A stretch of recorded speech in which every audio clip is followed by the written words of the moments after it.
Srimad Bhagavatam, Chapter 23, Diti, Daksha's daughter.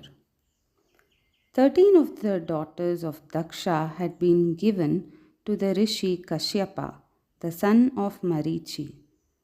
Diti was one of them. Once, when it was evening time, Diti came and stood by the side of her husband. He had just finished the evening worship of fire by pouring milk into it. Diti was full of love and longing, and she wanted him to take her. She spoke to him in a soft, gentle voice and said, "My lord, my body is burning with love for you. Please make me happy by granting me my desire. The suffering caused by the god of love is unbearable." He did not speak a word in reply, and she said, "Please have mercy on me and assuage this pain." Kashyapa looked at her beautiful form and her eyes, which were liquid with love and longing. He looked at her kindly and said, "Certainly I will make you happy, my beloved wife. A wife is the raft with which man crosses the ocean by name life.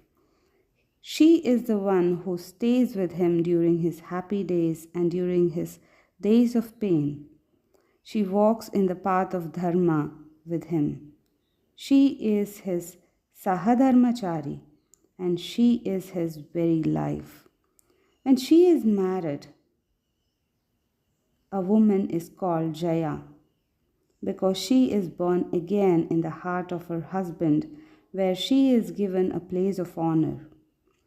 You are very dear to me, but please do not ask me to take you now. Look, it is evening time. The sun has just withdrawn his scorching rays, and with a chastened look, he is wheeling away towards the west. This is a hallowed time. This is the time of the day which is sacred to Mahadeva. This is when he promenades on his sacred bull with all the Pramatagana attending on him. This is the hour when he watches the world with his three eyes, the sun, moon, and fire. With his body covered with the ashes from the burning ground, with his matted locks glowing with the red dust scattered by the traveling breeze, with ashes whitening his golden body, this husband of your sister Sati keeps watch on the world. This is the wrong time to make love. It shows a lack of respect for the great Mahadeva. Wait for a while and I will satisfy you. Be patient. But she would not listen, angry at the thought of her desire, which would be frustrated and bereft of her reasoning powers as a result of the torment of love. Diti importuned her lord repeatedly, and finally he had to take her to make her happy.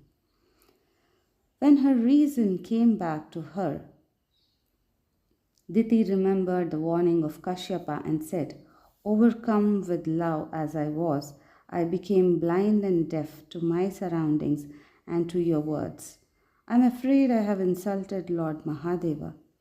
Please assure me that this child of mine, which is to be born, will not be destroyed by his anger. I supplicate before him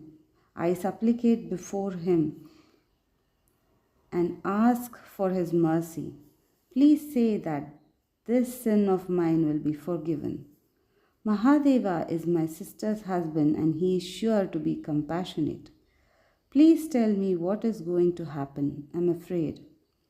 Kashyapa was silent for a long time. Finally, he looked at his wife, who was standing with downcast eyes, and said, "You have sinned. Your mind was filled with earthly desire when you came to me. You have disobeyed me, and you have insulted Lord Mahadeva by your disrespect towards him. These three faults of yours cannot go unpunished. You will be the mother of 2 sons who will be wicked. They will harass the 3 worlds, and the Devas will suffer at their hands. They will try to destroy righteousness on the earth. Holy men will be tortured, and your sons will spell terror for the entire world until Lord Narayana decides to rid the world of its tormentors. Diti knew that it would all come to pass. She fell at his feet and said, I have but one boon to ask of you, my Lord. Let my sons be killed by the Lord himself. Let them not die because of the curse of a Brahmin.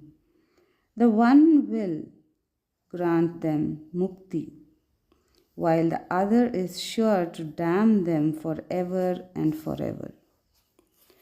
Kashyapa said, any sin will be lessened if the sinner is penitent.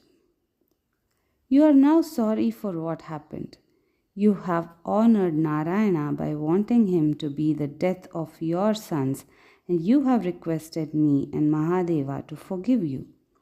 I therefore assure you that your sons will be killed by Narayana and by no one else. And again, I will tell you something which will comfort you. Your grandson will be the greatest bhakta of Narayana. The world will ever praise his devotion to the Lord.